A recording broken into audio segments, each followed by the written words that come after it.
your emergency. A 4-year-old is fighting for her life after she was accidentally shot in the head Sunday night. That happened in rural Portland, more than 80 miles north of Indianapolis.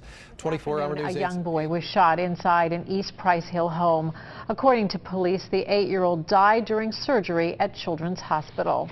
Local 12's Brad Underwood is live at the Cincinnati Police Criminal Investigation Section unit as police are trying to figure out exactly what happened. Brad?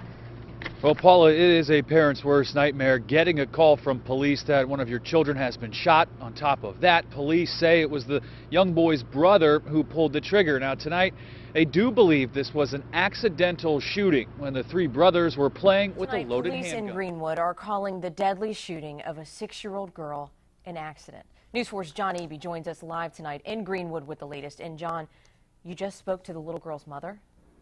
That's right, I did. Just after she was released from the hospital, she is devastated today. When she heard what had happened to her daughter, she was so shocked she actually had a panic attack that sent her to the hospital most of the day. Her friends are with her now, family trying to console her.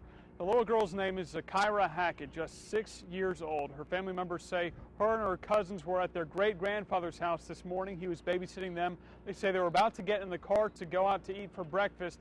Police say the kids got in the car before any adults did and found a gun. Brown County boy in critical condition now after accidentally being shot in the head. Sebastian Schwartz has 4 sisters. One of them saw him with the gun and tried to take it away. That's when it went off. The family had just moved into Decatur, but as 9 on Your Side reporter Scott Wegener tells us, they'd already become part of the community. Boy visited with detectives today, one day after an accidental shooting. Lisa Benson is live at Children's Mercy Hospital with this story for you. Well, this is where a detective visited the child earlier today here at this hospital, and they were relieved to see the child was talking and even playing with relatives one day after shooting himself with his father's gun. January 10th, a child shoots and kills 4-year-old Trinity Ross after finding her father's gun on a chair. January 24th, a 14-year-old brings his grandfather's gun with ammunition to Hogan Preparatory Academy following an altercation with another student. And January 31st, a 3-year-old boy inside of this Mission apartment shoots himself with his father's gun. It was lying on the bed. The father, the gun owner, was preparing to clean a handgun. He had a 9mm Glock. He set it down on a bed. When he turned around, apparently his 3-year-old boy picked up the handgun, was pulling it towards himself when it unfortunately discharged. A young child is recovering after being shot, and police say it looks as if this was an accident. Detectives say the 3-year-old may have been handling a weapon when it fired. This happened near Moulton and College off I-70 there on the city's east side. Police say the family took the child to a hospital. The child's injuries appear to be non. 16-year-old Viandra Oliveria was full of life, an avid Instagrammer, and only a junior in high school at North Clayton High. She was bubbly. She was loving, caring, giving, unselfish, just the sunshine, really. She was the sunshine. Her mother, Yolanda Rincon, was home when Oliveria was shot on Saturday night at her Clayton County home on Silverwood Drive. Shook my hand. In the same breath, not even 5 minutes later, I heard a gun go off, and my baby was shot. Police arrested 17-year-old Brandon Williams, who police say told them that he and the girl were playing with a gun in her room and it accidentally went off. I'd take back the moment I took that weapon home from the store. I didn't like it when I bought it. I didn't like it ever since then. I only fired it one time. The second shot that came out of the newly purchased gun this past Saturday afternoon struck this couple's little boy, Joshua Turner Jr., who they called JJ. His father didn't have a holster that fit, so he says he placed the gun underneath a seat cushion and stepped away to change the movie the family was watching. Dawn Turner, JJ's mother, also stepped away to go to the kitchen, leaving the 3.5-year-old within reach of the loaded weapon. We heard the pop. His face was turning blue when I was on the phone with 911. You have no idea what that's like to see your baby just laying there with him covered in blood. Trying to gasp for air because he can't breathe. Feeling his heart stop beating. You have no idea what that's like. JJ died instantly. The only reason I ever bought any gun was to protect my family. Heart-wrenching words posted on Facebook by Brian Holbrook, who appears to be the father of a toddler who died in a tragic accident.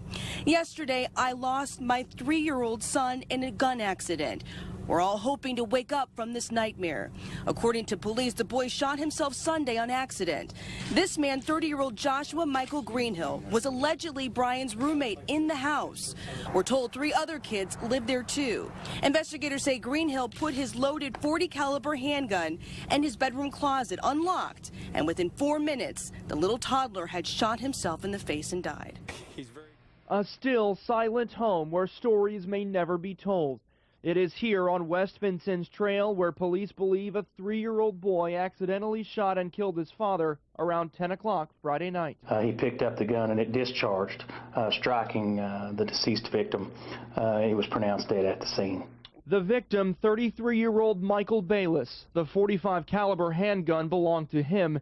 His wife, 3 kids, and another young family member were all at the home. The gun was in the room with Michael when his 3-year-old son wandered in and found it. He was actually there laying in a bed or on a couch there watching a TV program with 2 of his children. It just shocked me. These people are just so nice, and it was just a good family, you know. Good evening. We're so glad you're with us tonight because we hope to begin a conversation, all of us together, about something happening around us. And we truly want everyone to weigh in. People who have guns at home, people who do not. All of us here because of some tough but real numbers. We learned just this week, Diane, that nearly every hour in America, a child or teen sent to the hospital with a gunshot wound, and in many of those cases, an accidental shooting in their own home. So is there something we can do to keep it from happening? And we want to be clear that tonight is not another debate about whether people should or should not have guns. In homes across America tonight, from Highfield Lane to County Road 170, from rural Georgia to Walnut Avenue in New Jersey, every 3rd house in the neighborhood on average has guns inside. Some locked, some hidden, some out and loaded. 1.7 million children live where there are unlocked and loaded guns, and friends come to play.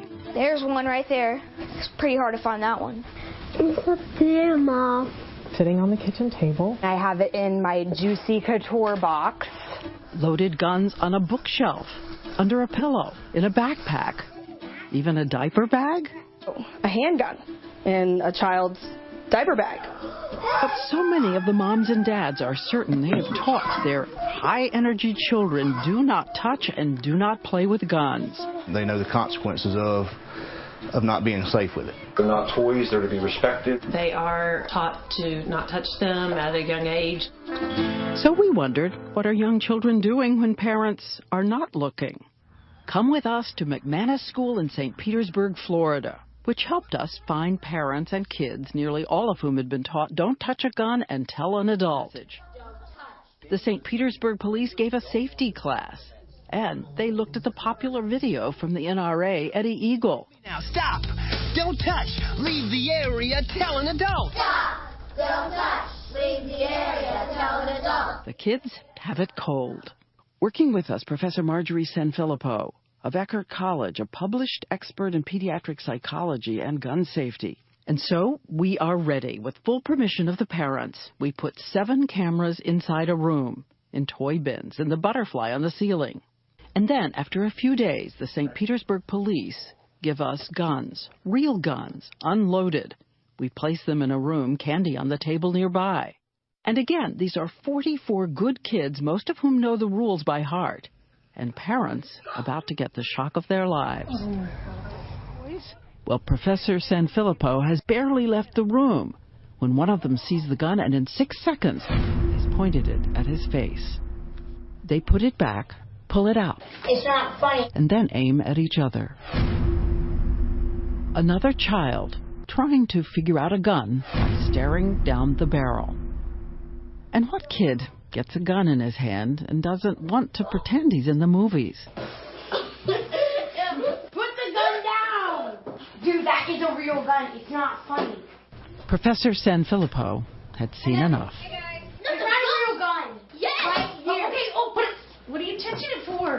The professor and the police officer asked for clarification. We both knew not to pull it. And the first thing we were going to do when you came back in was going to tell you to. And you did. You told me right away. And then you picked it up and pointed it at me. We weren't going to, like, fire it or anything because we're both smart enough to know not to pull it. Overall, these were the results of our experiment. More than half of the boys touched the guns, even when promising not to. And the kids reinforced by Eddie Eagle and the local police, fewer of them touched, but a lot of them did too.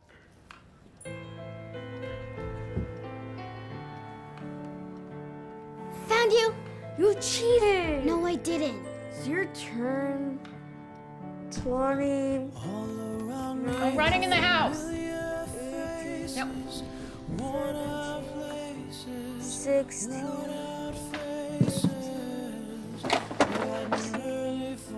13. 12.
Tell me what's my lesson.